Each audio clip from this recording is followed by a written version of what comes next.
primeira igreja presbiteriana em Petrolina. Uma igreja para frequentar, muito mais uma família para pertencer.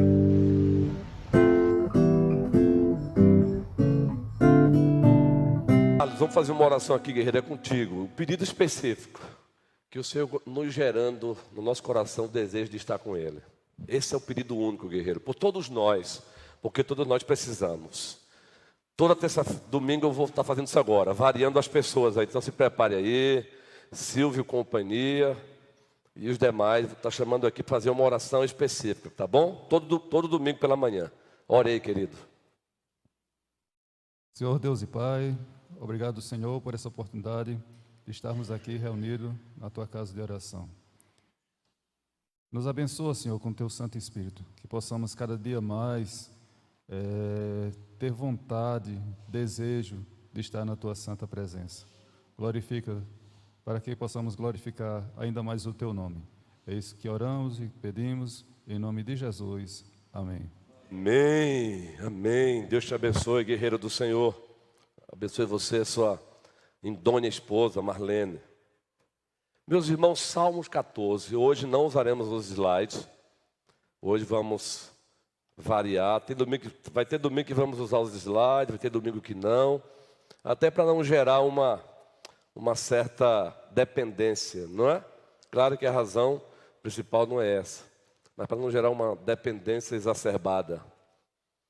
Quando não tiver um dependente que a gente acha que agora o estudo não foi bom porque não teve slide, né? Então abra a sua revista. Salmo 14 é o salmo que nos introduz à lição de hoje. A lição de hoje tem como título: um mundo bom sem Deus é possível? Pois é essa a proposta da sociedade pós-moderna. Construir um mundo bom sem Deus. Foi o que nós trabalhamos aqui na primeira lição. A proposta da sociedade pós-moderna é construir um mundo bom sem Deus. Por isso a pergunta, é possível? E notem que já nos tempos veterotestamentários, o que significa essa palavrinha? Já nos tempos da antiga administração da Aliança da Graça, já nos tempos dos nossos pais, os patriarcas, os profetas, da antiga administração da Aliança da Graça, já tinha gente pensando assim. Querido, pós-queda, logo após a queda, já tinha gente pensando assim. Logo vamos chegar na exposição de Gênesis 4. Hoje a gente termina a exposição de Gênesis 3. Próximo domingo entra em Gênesis 4. Daí vai ser um pouco mais rápido, até o capítulo 11. Pois serão sermões mais panorâmicos. Mas olha só o que o salmista diz ali. Ele já está descrevendo pessoas, os seus contemporâneos. Todos juntos, no ato de adoração, vamos ler esse texto aí, está projetado. Uma leitura bem gostosa, bem pausada, como já dizia o meu pastor Argemiro, não é? Lá em São Paulo. Ele passou um tempo aqui em Petrolina, parece que ele voltou. Vamos lá? Diz o insensato no seu coração, não há Deus. Para aí agora, deixa a leitura aí. Essa é a pior insensatez da terra. O ateísmo. Prossigamos. Como ele acha que não tem Deus, o resultado disso não tem ética também. Não tem moral. Não tem o conceito do que é certo ou o que é errado. Vamos lá então. Corrompem-se e praticam a abominação. Já não há quem faça o bem.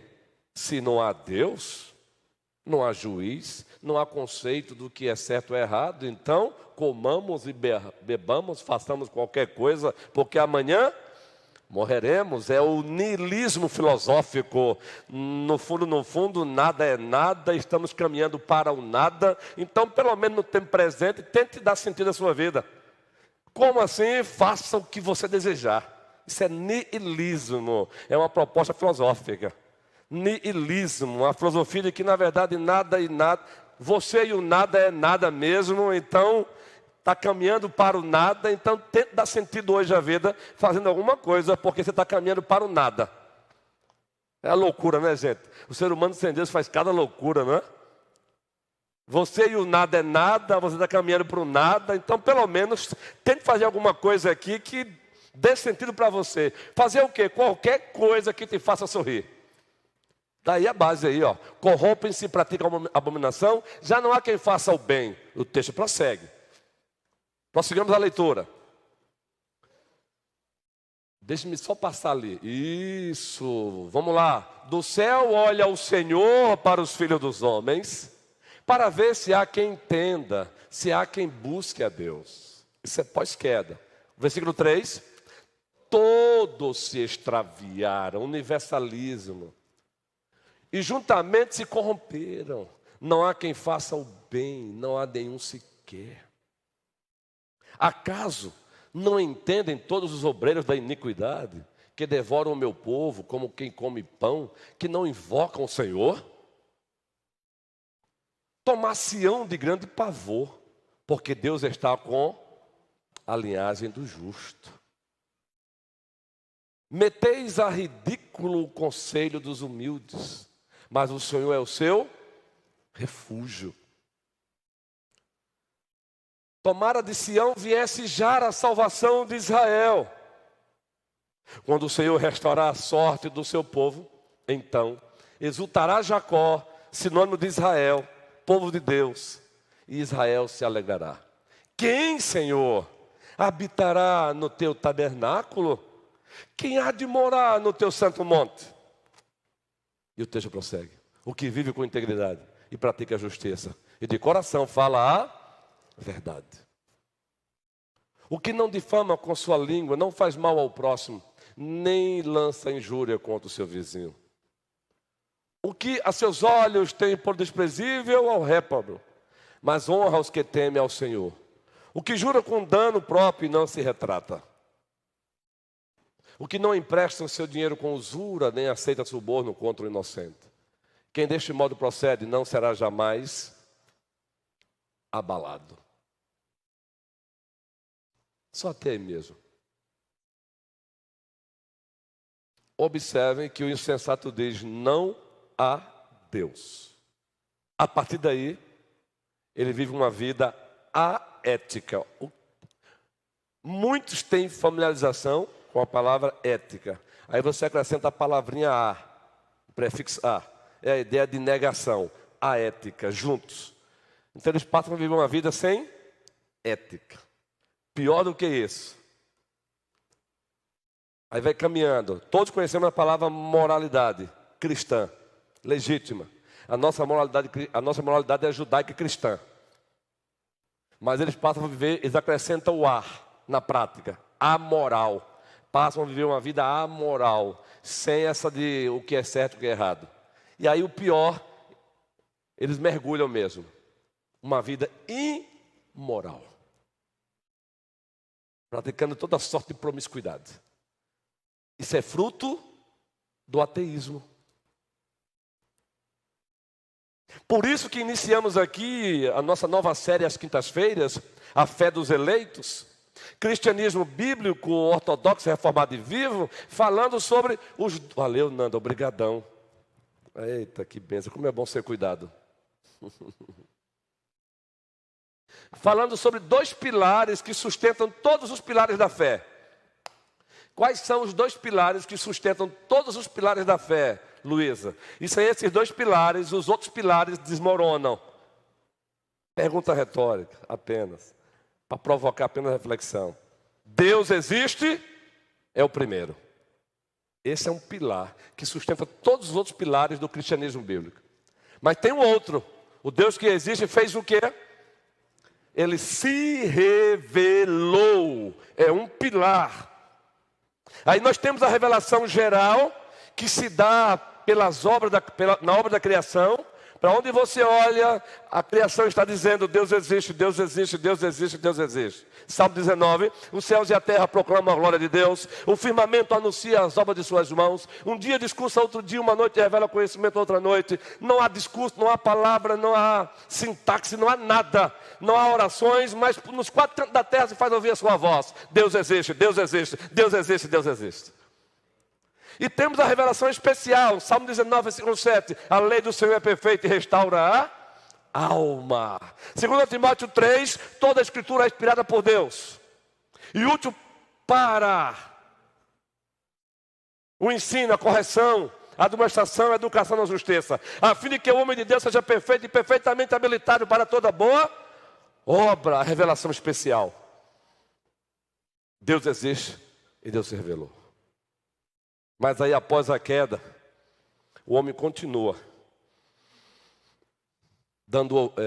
reverberando a proposta do diabo de querer usurpar o lugar de Deus.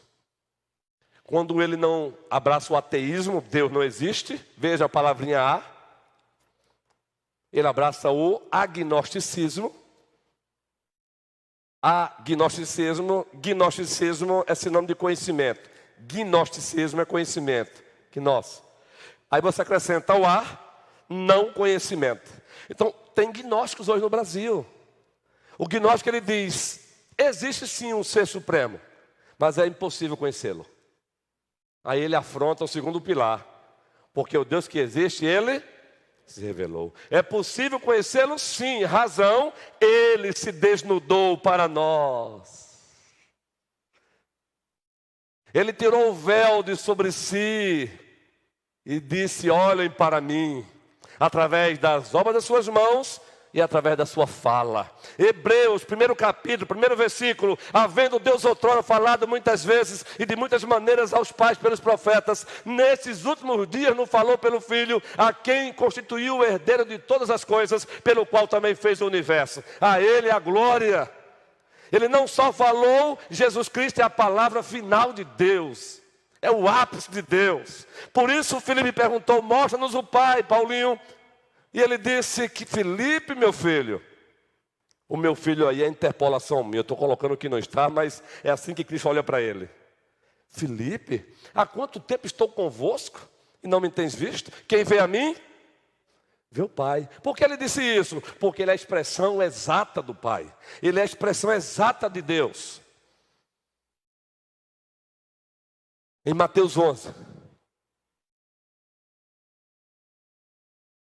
ele faz uma oração diante dos seus discípulos assim: graças te dou, ó Pai, porque tu ocultaste essas coisas aos soberbos, aos arrogantes, mas revelaste aos pequenininhos. E em seguida ele vai dizer: ninguém conhece o Pai senão o Filho, e ninguém conhece o Filho senão o Pai, e aquele a quem ele quiser revelar. Por isso, Cristo em João 14,6 diz: eu sou o caminho, a verdade, a vida. Ninguém vem ao Pai senão por mim. Ele é a revelação final de Deus. Contudo, como já dissemos, a sociedade pós-moderna, ela quer viver, construir um mundo bom sem Deus. E o pior, que tem cristão sendo fisgado. Cristão vai para a universidade. Lembram do slide que foi colocado ontem pelo presbítero Humberto? Muito bom aquele slide. Quem usa ele, aquele slide até é o Franco Ferreira. Ele é encontrado também em livros, muito bom. Aquele slide é apresentado para descrever o que é que faz a teologia liberal. Como é que a pessoa chega a ser liberal? Como é que a pessoa abandona o cristianismo bíblico e chega a ser ateu? Não é da noite para o dia. Vocês viram lá, né? A escada, de forma decrescente, cristianismo bíblico. Mas depois a pessoa desce um pouquinho, né, presbítero Moisés, querido? Ela bota um pezinho, começa a namorar com a revelação especial de Deus. A Bíblia não é inspirada, logo ela não é inerrante, logo ela não é infalível, logo ela não é autoritativa. Já tem pastores aí dizendo isso. Aí depois vai pulando um pouquinho, não é? Aí vai descendo. Bacana esse slide aí, que o presbítero Humberto compartilhou ontem e que o Frank Ferreira usa. Não sabemos onde o Frank Ferreira, se é dele mesmo, ou se ele já pegou carona com outros colegas aí norte-americanos. Mas o slide é apropriado. Muito bom, muito boa a mensagem de ontem também do nosso querido presbítero Humberto. Mas é assim. Se não há Deus, não há ética, não há moralidade cristã, não há certo, não há errado. E a proposta, construir um mundo bom sem Deus. Aliás, está aí na revista, o famigerado Karl Marx, o seu projeto marxista, socialista, ele propôs isso. E na proposta ele ainda acusou que o cristianismo atrapalha a construção dessa sociedade boa. O cristianismo só atrapalha. Não estamos aqui colocando palavras na boca de Karl Marx, estamos dizendo o que ele mesmo disse. Os livros históricos estão por aí. O manifesto comunista dele está aí para quem quiser ler e perceber. A religião é ópio do povo. E é por isso que o marxismo odeia a fé cristã verdadeira. E aqui, por favor, quem se deixou ser enganado por isso, o objetivo aqui é libertar, é salvar, não é maltratar nem odiar. Mas o cristianismo bíblico jamais vamos negociar. Está aí. Se você ler o livro Visões e Ilusões Políticas, um doutor, também reformado, ele vai explicar cada uma dessas ideologias.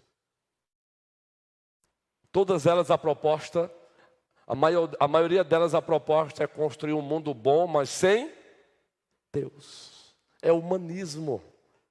O humanismo que, de certa forma, ele nasce lá no renascentismo, história, teve suas coisas boas, o renascentismo, inclusive ajudou até a deflagrar a reforma protestante, mas teve coisas ruins. Depois do movimento do renascentismo, lá na frente surge o movimento iluminista, lembra? Foi o iluminismo que provocou a Revolução Francesa, a Revolução Sexual e tudo mais. O iluminismo pega a razão e coloca no trono. A gente só é crível aquilo que passa pela razão. O que não passar pela razão não é crível, não é aceitável. Aí pegaram a concepção virginal de Cristo e disseram: julga aí, razão. A razão disse: é impossível. É impossível um ser concebido sem o sêmen do homem. Mas a Bíblia diz que o Espírito Santo pairou sobre Maria e gerou o corpo de Jesus ali, a alma de Jesus ali. Mas aí surge a teologia liberal. Não, isso aí a igreja construiu mitos para falar de verdades espirituais. Na verdade, Jesus não foi concebido de uma virgem. Houve uma coabitação. Entende aí? Isso é teologia liberal, que recebe hoje outros nomes. Então eu volto à pergunta: é possível construir um mundo bom sem Deus? Não. Mas já houve tentativas. E muitos continuam tentando. Se você abrir a revista aí, você vai perceber a diagramação, vai perceber aí a estrutura. Vocês vão perceber que por exemplo, após o iluminismo, o movimento do iluminismo levou a humanidade a pensar assim. E aí ela confiou demais na ciência. Quem aqui já não... Agora na pandemia, por exemplo, pegaram a ciência e colocaram no trono. Tudo é ciência, ciência, ciência, ciência, ciência, mas aí confundiram a ciência com tudo mais que não presta. Até fizeram um desserviço à verdadeira ciência. A verdadeira ciência é dádiva de Deus, gente. Nós não somos anticientíficos. Nós somos contra o cientificismo, a idolatria da ciência. Mas veja, teve o fracasso cientificista, está aí, ó. O iluminismo disse: não, olha, tira a religião de lado, porque é possível. A humanidade ela é capaz sim de construir um mundo bom sem Deus. E aí confiaram na ciência mesmo. Só que foi o que a ciência fez, segundo o autor aí, poderíamos acrescentar, fala de outros autores. Ela, direta ou indiretamente, ela foi a patrona das guerras do século XX? Cadê? Ora, o homem não é capaz de construir um mundo bom sem Deus? Deixaram Deus de lado e disseram, não, a gente pode construir. O resultado foi Primeira Guerra Mundial, Segunda Guerra Mundial. Aí chega Marx dizendo, descobriu uma forma que vai dar certo. Aí os que tentaram praticar essa forma, deu no que deu.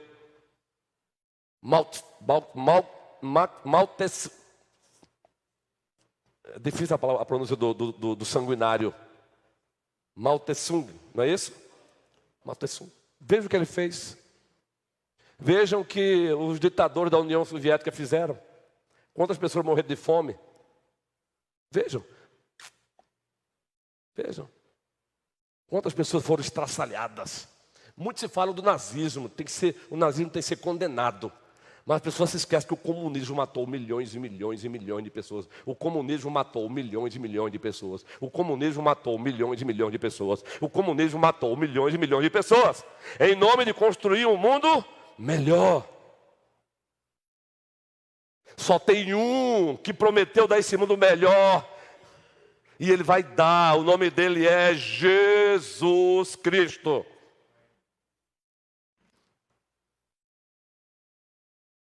Não é cientificismo, não é marxismo, não é capitalismo, é Jesus Cristo. Eu estava respondendo hoje a uma seminarista, nós estamos dando aula no Instituto John Owen aqui em Petrolina, estivemos ontem lá, aula presencial, falando sobre escatologia. E uma jovem muito interessada em teologia, e ainda ontem após a aula me fez uma pergunta bem legal, sobre a questão do Jardim do Éden, porque eu havia dito para ela que, eu havia dito para a turma que em Gênesis 2 temos o primeiro jardim, templo de Deus. Deus plantou um jardim no Éden e lá colocou o homem, para cultivar e guardar. Pois bem, o primeiro jardim do Éden se tornou uma referência para os profetas, por vontade de Deus, para eles apontarem para o jardim eterno de Deus, no porvir. Aí você abre a Bíblia em Apocalipse 22, você vai perceber que existe linguagem de Gênesis lá. Lá faz menção à árvore da vida. Ou seja, o Senhor nos prometeu um jardim eterno.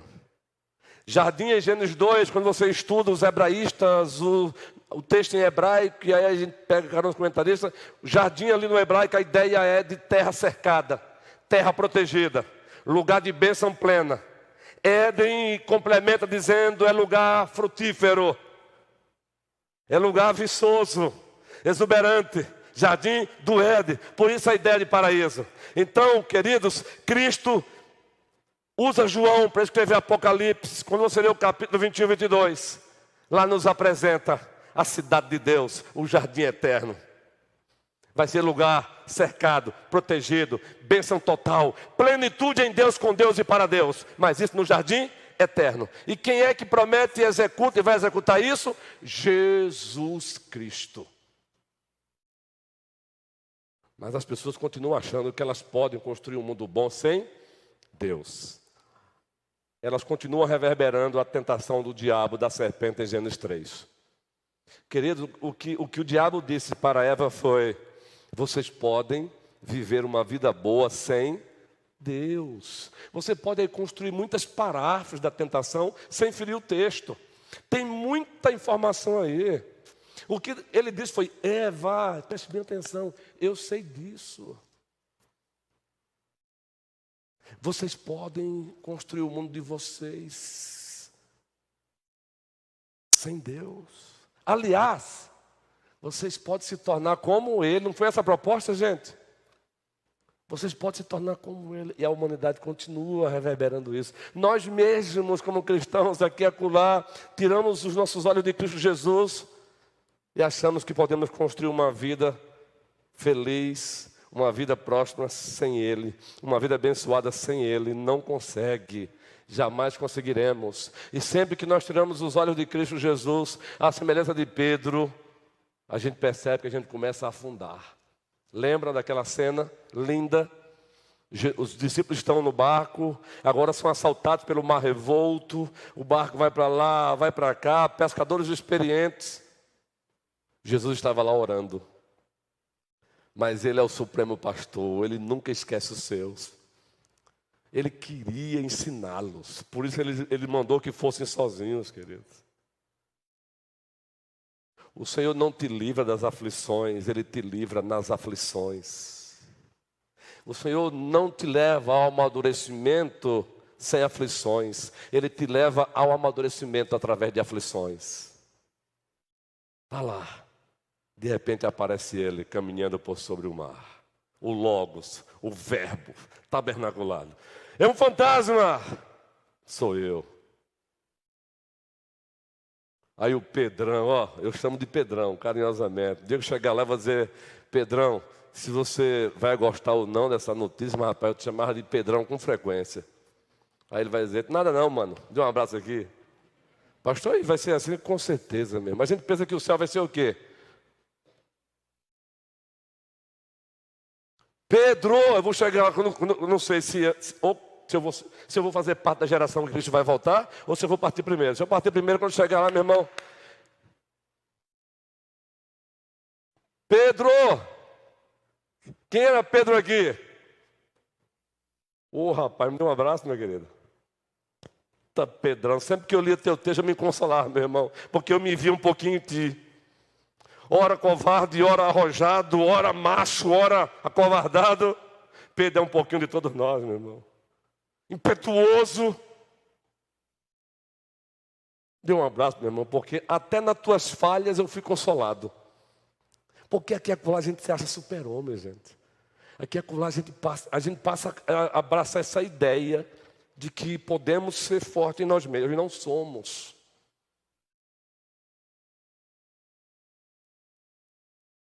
Cuidado com essas ideologias diabólicas. Aí vejam, o cientificismo não deu em nada, meu irmão. O cientificismo gerou 2 guerras. Fora as atrocidades seguintes que nós temos ciência. Fora as atrocidades seguintes que nós temos ciência.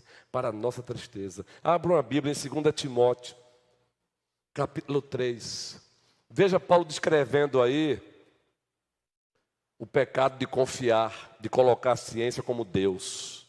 Veja, sabe onde é que é construída as idolatrias? Sabe onde é que mora a fábrica de idolatrias? Nosso coração.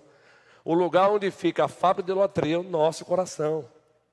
E sabe qual é o material que usamos para erigir estátuas, ídolos? As coisas boas que Deus fez. Isso é que é impressionante. A gente usa as coisas boas que Deus fez para que sejam usufruídas e as usamos para construir ídolos. É quando nós pegamos as coisas secundárias e as transformamos em coisas primárias. Exemplo, a ciência. A ciência é dádiva de Deus dada ao homem. Mas o homem pega a ciência, que é uma ação secundária, e transforma numa ação primária. Agora passa a usar a ciência para dizer que Jesus não foi concebido no ventre de uma virgem. Aí passa agora a usar a ciência para negar que Jesus ressuscitou corporalmente. Isso para negar os milagres, Raquel, justamente. A teologia liberal negou os milagres. Passa a usar a ciência dada de Deus para lutar contra o próprio Deus. O que diz o texto aí?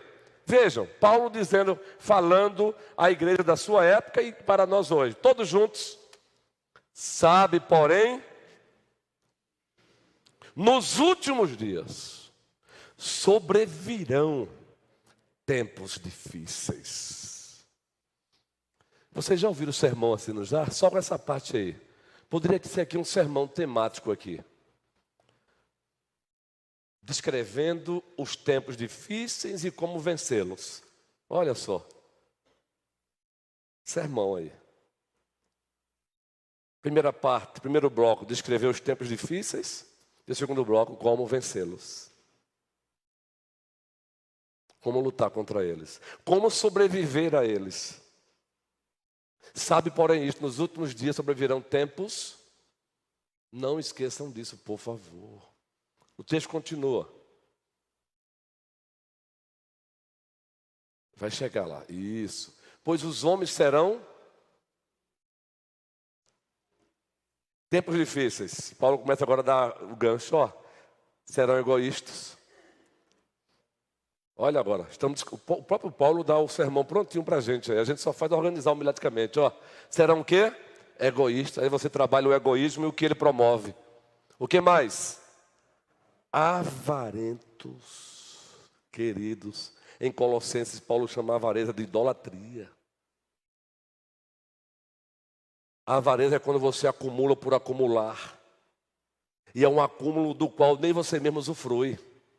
Queridos, Hernando Dias Lopes escreveu um livro sobre dinheiro. E nesse livro ele diz: o dinheiro pode ser um bom funcionário, mas pode ser um péssimo patrão. Dá para entender essa linguagem dele? O dinheiro pode ser um bom funcionário, porque o dinheiro foi feito para nos servir. Mas o que é que a gente faz? A fábrica de construção de ídolos, a gente transforma o dinheiro num patrão. Aí, meu amigo, ele mata, ele suga, ele não deixa a própria pessoa usufruir. Por isso que Paulo diz que a avareza ela é idolatria. A própria pessoa que acumula, ela não usufrui, ela não consegue, porque ela não quer perder. Até que um dia o dono de tudo diz: louco, amanhã te pedirão a tua alma. E chegou o dia. E não dá mais tempo para você decidir com quem vai ficar, não. Primeiro que tudo é meu. Salmo 24. Do Senhor a terra, o mundo e os que nele habitam. E olha, não pense em avareza apenas olhando para os ricos, não, viu? A avareza é um pecado que ela rodeia todos nós. Existem graus de riquezas. Então, de certa forma, todos nós temos que lutar contra isso. Todos nós. Pobres e ricos. Ricos e pobres. Jactanciosos. Misericórdia. Gente, a jactância. E aí você tem uma explicação em seguida. Arrogância. Meus irmãos estão vivendo uma geração, claro que tem exceção, de pessoas jactanciosas, arrogantes, ensimesmadas, meu irmão. As pessoas que não sabem perguntar com humildade, já pergunta querendo humilhar, já pergunta querendo rebaixar, já pergunta querendo desdenhar, ou responde para rebaixar, ou responde para massacrar, ou responde. Que geração é essa? Jovens hoje em dia que não sabem mais olhar para o mais velho e perceber que ele tem algo a ensinar. Filhos que não acham que os pais não têm mais nada para ensinar para eles. Acham que eles sabem viver a vida deles sem nenhum conselho. Estão vivendo essa geração de jovens assim. Tem exceção? Tem. Olha assim, ó. Todos nós. Blasfemadores, desobedientes aos pais, ingratos. A ingratidão.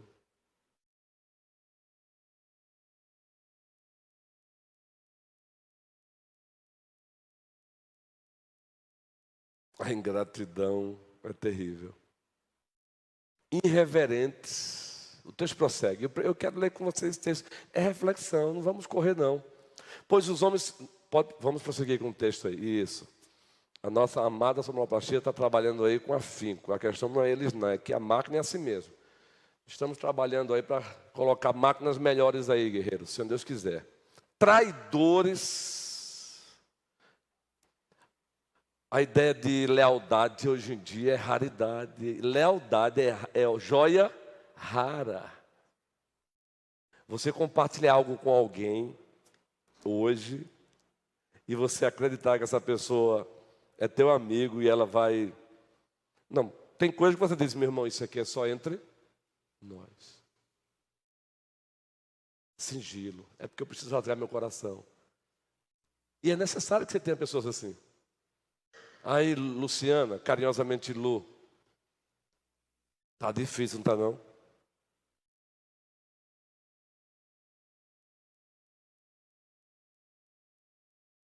César. Agora nós temos o presbítero César em exercício, tem o presbítero César aqui agora também.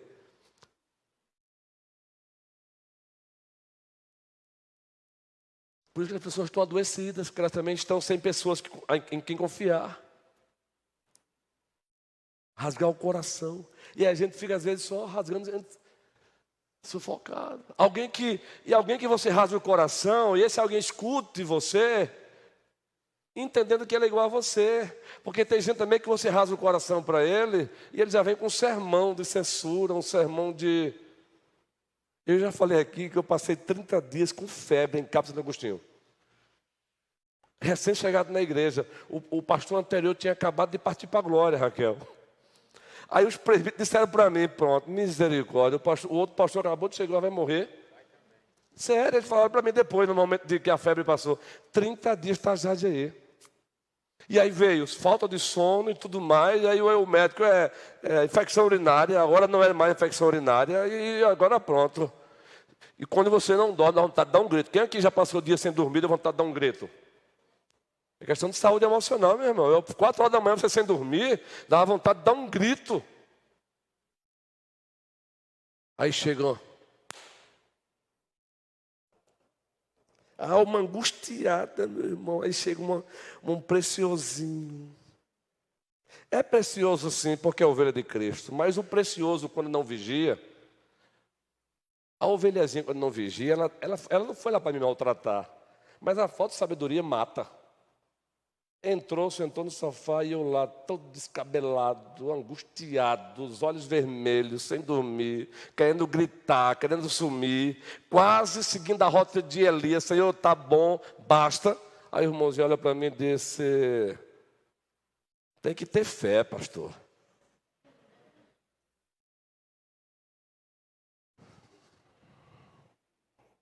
Eu vou sentar aqui só para respirar. Misericórdia. Meu irmão, preste bem atenção. É sabedoria. Se você não tem algo a dizer, ofereça o teu ouvido para escutar. Só ouça. E se a pessoa tiver até zangada, deixa ela se zangar. Deixa ela falar. Deixa ela falar. Não dê sermão naquele momento, não. Deixa. Quando ela jogar tudo para fora, você também diz assim: deixa eu só orar por você. Quando você começar a orar, ela vai chorar. E depois vai dizer: me perdoe, não era para ter dito isso, não era para ter dito aquilo. E depois vai dizer: foi tão bom você ter vindo aqui, você me ajudou tanto. E você diz: como? Você emprestou o ouvido para ouvir. Nós somos mestres em falar e falar muito, mas como temos dificuldade de parar e... Fala aqui, vai. Fala, rasga o coração. Rasga o coração. Os amigos de... Minha mente está dando branco desde ontem no seminário. Ó. Os amigos de Jó. Curto-circuito, literalmente. Curto-circuito. SPA. Síndrome do pensamento acelerado. Curto-circuito na mente. Isso acontece. Os amigos de Jó foram bênçãos enquanto eles estiveram ao lado de Jó calados. Porque Jó se sentiu. Existe um momento na vida que é para você chegar para o irmão e dizer: ei, acorda. Mas existe outros momentos que é só para você chegar e deixar ele rasgar o coração. Aí no outro dia, chama para um café, ele agora já está: agora vem aqui, chega aqui. Um beijinho na testa, vamos bater um papo legal aqui agora. Entende isso, gente? Sem domínio de si, cruéis, inimigos do bem. Inimigos do bem. Vamos prosseguir com o texto? Aí você continua pregando, descrevendo os tempos difíceis. E Paulo está descrevendo por que esses tempos serão difíceis. Está aí, porque os homens serão assim. Mais amigos dos prazeres que amigos de Deus. E aí está, ele está caminhando para as principais causas. Mais amigo dos prazeres que amigos de Deus. Prossigamos o texto. Tem forma de piedade, negando-lhe, entretanto, o poder. Agora observa o que é duro. Quando Paulo diz: foge também desses, ele está pensando em quem aí? Em ímpio, fora da igreja, ou algumas pessoas dentro da igreja? Das igrejas. Pessoas dentro das igrejas. Isso aqui é para doer mais ainda. Porque ele está pensando também em pessoas de dentro e não só de fora. É de fora e de dentro. Por isso ele diz, porque Paulo não vai mandar você fugir do ímpio, ele precisa de você, ele precisa de luz. Lembra de 1 Coríntios 5? Paulo tratando daquele pecado pesado de um filho se deitando com a própria madrasta? Nesse texto lá na frente, o que é que ele diz? E também 2 Coríntios. Na verdade, 2 Coríntios ele diz, olha, eu já falei que vocês se apartem. Não do incrédulo, mas se apartem daquele que se diz cristão, mas vive como incrédulo.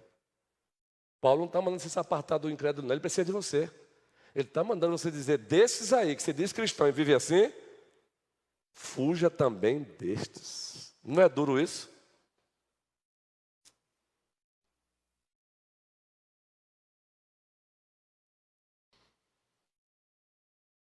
Pode falar, Carlos. Se pegar o microfone, guerreiro, porque aí os outros vão ser abençoados com a tua fala, com a tua reflexão. Deus não usa só o pastor, não, ele usa os irmãos também, guerreiro. Com certeza vai te usar aí. Graça e paz. Já tinha feito umas anotações aqui. Eu conheço poucos ateus, né? Mas uns 2 ou 3 que eu conheço, assim, são pessoas que elas demonstram certa moral e ética assim, na sociedade, devido à formação que eles tiveram na sua família, né? Enquanto que alguns cristãos, né, pessoas que dizem que creem em Deus, mas vivem como se não acreditassem. Isso faz com que muita gente tenha aversão ao cristianismo, principalmente, porque são pessoas que não dão testemunho de Cristo, né? São pessoas que dizem que acreditam em Deus, que são religiosas, que até frequentam igrejas, mas se comportam de maneiras assim que nem os ateus se comportam, né?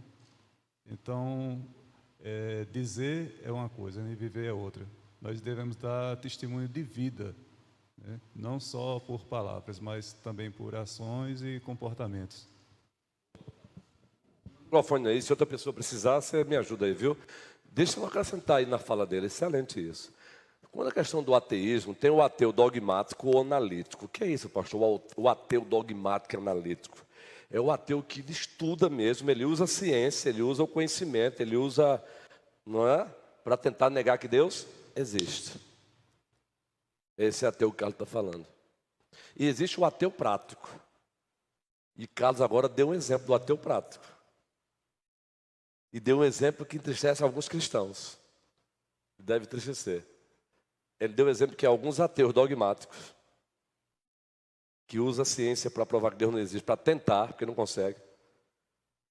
Quem quiser é só olhar para C.S. Lewis, um ateu que tentou fazer isso, e o Senhor Deus. Mas o ateu prático é justamente o cristão que diz que crê em Deus, cara, ele não vive. Verdade, bom exemplo, guerreiro. São todos não. Você de um lado tem os cristãos que dizem acreditar em Deus e não vivem, mas também nós temos cristãos que dizem acreditar e vivem. Deus seja louvado. Mas aqueles que dizem acreditar e não vivem, fazem um desserviço à fé. Desserviço à fé. Então, ateu dogmático e ateu prático.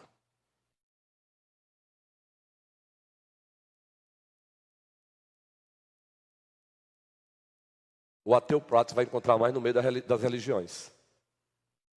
Você encontra ele mais dentro da igreja. Ele diz que crê no domingo. Na segunda-feira,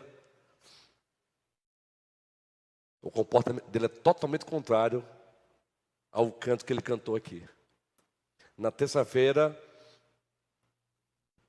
os lugares para onde ele vai é totalmente o contrário do que ele cantou aqui, ouviu aqui. Ele é crente no domingo. E ele é crente no domingo apenas enquanto está dentro de 4 paredes. Saiu, já era. Bom exemplo, meu irmão. Então, meus irmãos, vejam. O cientificismo fracassou. Fracassou. O que mais fracassou? Vocês já leram a revista, não é? O marxismo. Mas continua aí com novas nomenclaturas. Meus irmãos, já ouviram falar na escola de Frankfurt? Pois é, lê um pouquinho sobre isso. A igreja pensa que é brincadeira, meu irmão. A igreja pensa que é brincadeira.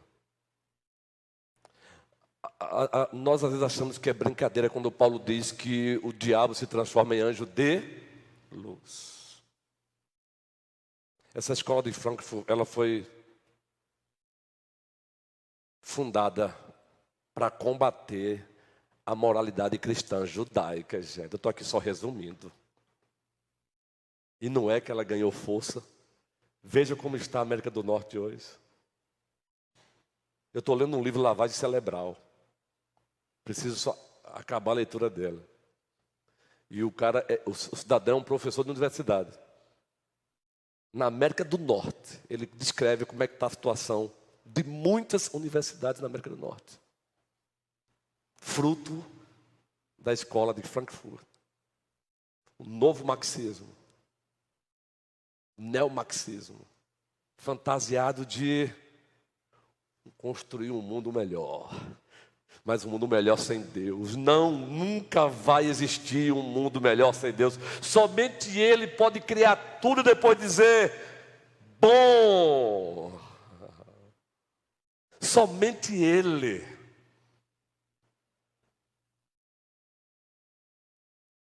Estou dando só apenas uma dica, viu, gente? É só dica. Eu preciso ajudar a igreja a pensar. O diabo se transforma em anjo de luz. Bota lá, precisa no Google, não precisa, escola de Frankfurt. Eu só quero que você faça isso. Depois vê as consequências dessa escola no mundo inteiro. Bota lá. Ou então você bota lá, aí você bota por etapa, depois revolução sexual. Aí você vai andando, vai andando. Aí você... Eu recomendo, eu recomendo, você tem que tomar alguns cuidados em algumas áreas, mas eu recomendo o Brasil Paralelo, viu? Mas fecha aqui. Muitas coisas boas que o Brasil Paralelo tem produzido nessa área. Inclusive, eu tenho assinatura. Como pastor, eu tenho que cuidar da igreja em todas as frentes, guerreiro. Agora, isso é cansativo. E aqui não é missa de corpo, e aqui não é, repito, gente, nada de autocomiseração. Você sabia que autocomiseração é ídolo? Quando você se autocomisera, é ídolo, viu? Cuidado. Você ficar triste é uma coisa. Se autocomiserar é aquela pessoa que ela faz questão de se autocomiserar diante do outro. Cuidado, viu? Cuidado. Teologia da alimentação é uma coisa. Você chega para o outro e abre a dor, beleza. Agora, se autocomiserar, não. Então, o que eu vou dizer aqui é o seguinte... Já não são poucas as vezes que eu tenho escutado o Arival Casimiro. Todo domingo pela manhã, no processo de me preparar, eu tomo meu cafezinho assistindo o Arival Casimiro. Porque tem um culto lá das 8 horas da manhã. Agora, eu admiro, guerreiro, 8 horas da manhã, o templo cheio. São Paulo, mineiro. E eu já notei que aqui e acolá eu tenho visto o Arival Casimiro pregando sobre depressão, burnout. E eu já vi várias vezes ele indiretamente dando pista que aquele conselho cuide dele. Ele dando pista de que ele está cansado emocionalmente. Ele hoje, novamente, um sermão muito bom, pode assistir o de hoje, outro de 8 da manhã. Chega em casa à tarde, se você primeiro durma, você está num culto bem. Mas se você depois que acordar, antes de chegar aqui, bote lá. Mais uma vez, eu vi ele falando sobre isso. Eu falei, esse santo de Deus precisa mais das minhas orações. Aí eu peguei, quando ele deu um exemplo. É nos exemplos que às vezes pega algumas coisas. Ele disse que chegou um santo lá da igreja para ele e disse assim, pastor, aqui é uma imobiliária ou igreja? Porque ele fala muito de comprar terreno, construir terreno, agora vai comprar os galpões, né? Agora, veja que santo. Não poderia perguntar de outra forma, guerreiro? Quer questionar, mas ele pergunta de outra forma. Aí eu peguei o gancho, eu digo, o sermão é para a igreja, mas ele está rasgando o coração para a igreja. Ele está dizendo, orem por mim. Aqui eu não vou avaliar alguns detalhes não, mas sabe quantos poços a IPP já construiu no sertão? Poços já construiu no sertão? Chute aí. Só o ano passado, só esse ano, parece que já ultrapassou 50. Sabe quanto é o valor para construir um poço desse? é alto.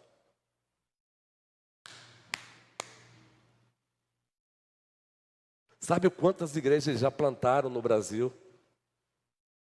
Estão plantando e revitalizando? Muitas. Vocês sabiam que eles estão em parceria com Lagoa Grande?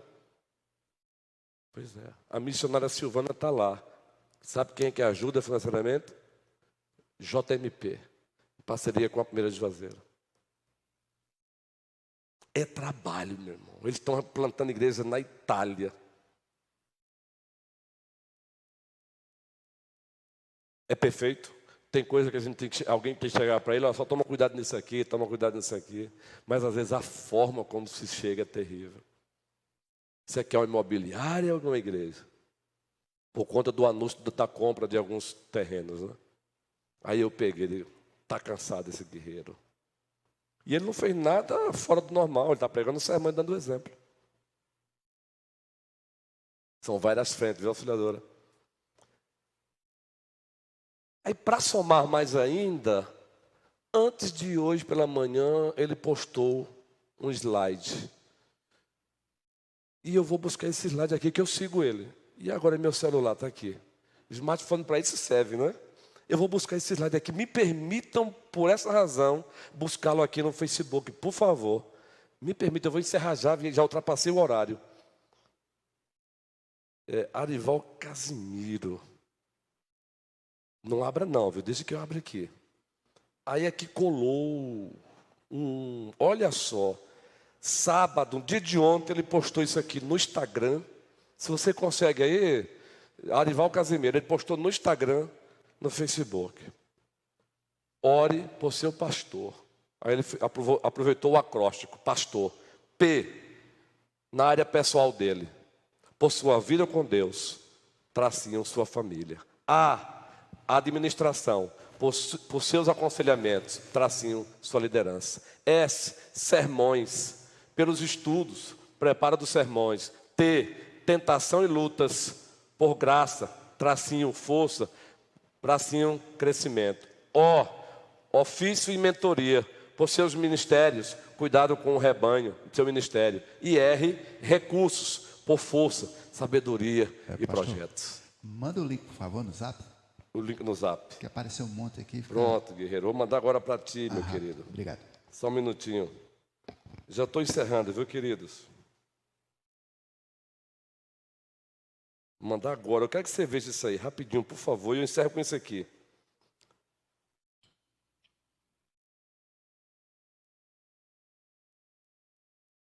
Pronto, mandei, Venâncio. Onde eu quero chegar com isso?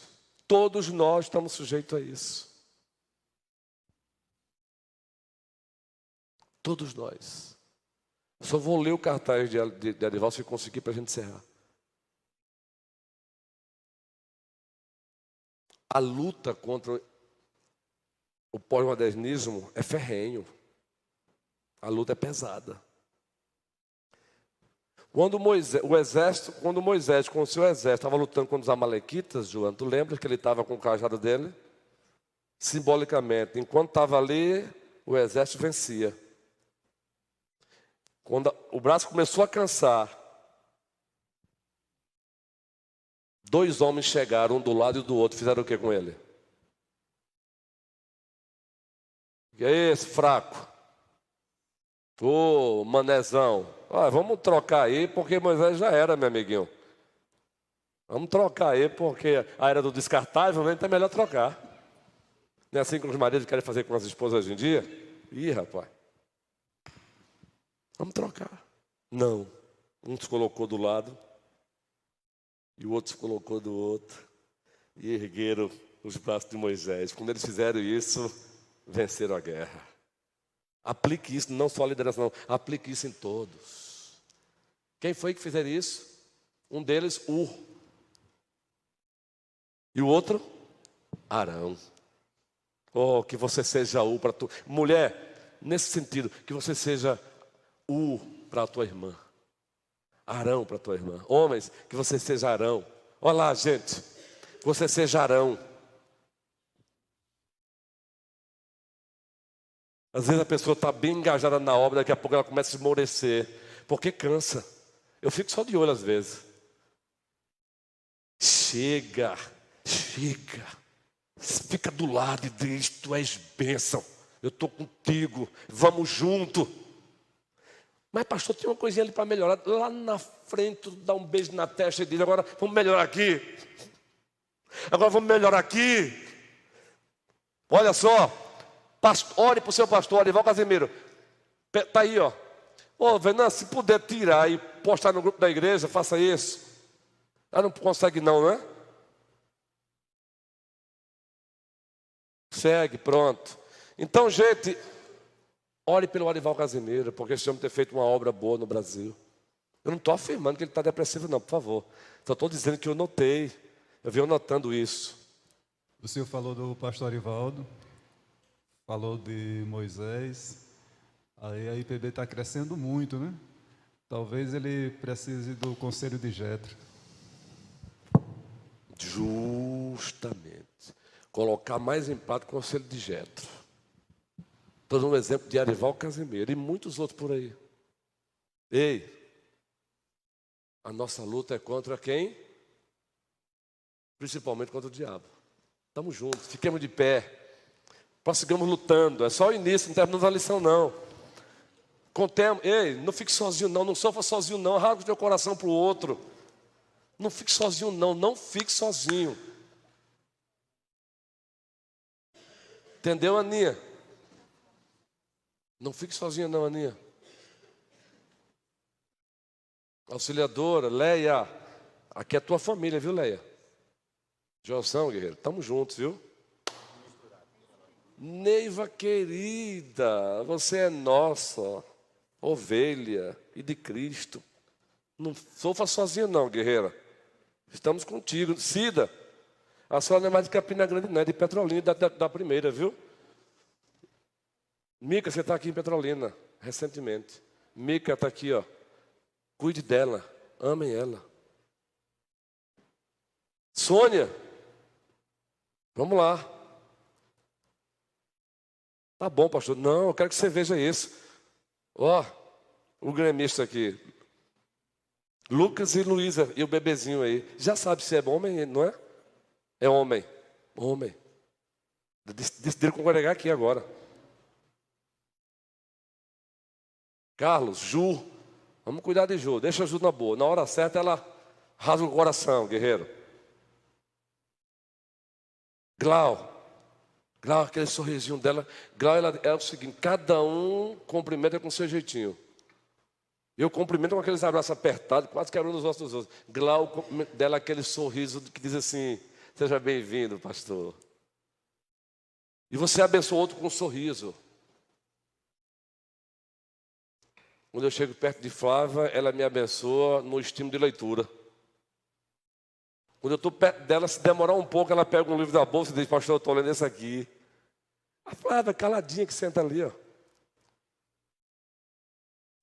Obrigado, soberano Senhor, por esta manhã do dia do Senhor, por esta igreja, por este povo, pelo conselho desta igreja, pelos diáconos, pelas sociedades, pelos ministérios. Obrigado, Senhor. Abençoa o teu servo Arival Casimiro, abençoa a IPP, abençoa todos os pastores, o próprio Augusto Nicodemos, que recentemente saiu de um burnout. E tantos outros pastores, Senhor. Aqueles que estão no anonimato, que nem sabemos onde eles estão, mas nesse momento agora estão gritando, estão dizendo assim, se o Senhor não me socorrer, eu vou parar. Visita-os também, Senhor, para que eles prossigam. Sejam os docentes, sejam os presbíteros, que também enfrentam suas batalhas, suas lutas, os diáconos, as mulheres da igreja. Nos abençoa, Senhor. Nos dê um bom almoço. É no nome de Jesus Cristo que oramos. Amém. Até às 18 horas, querendo o triunfo majestoso Deus.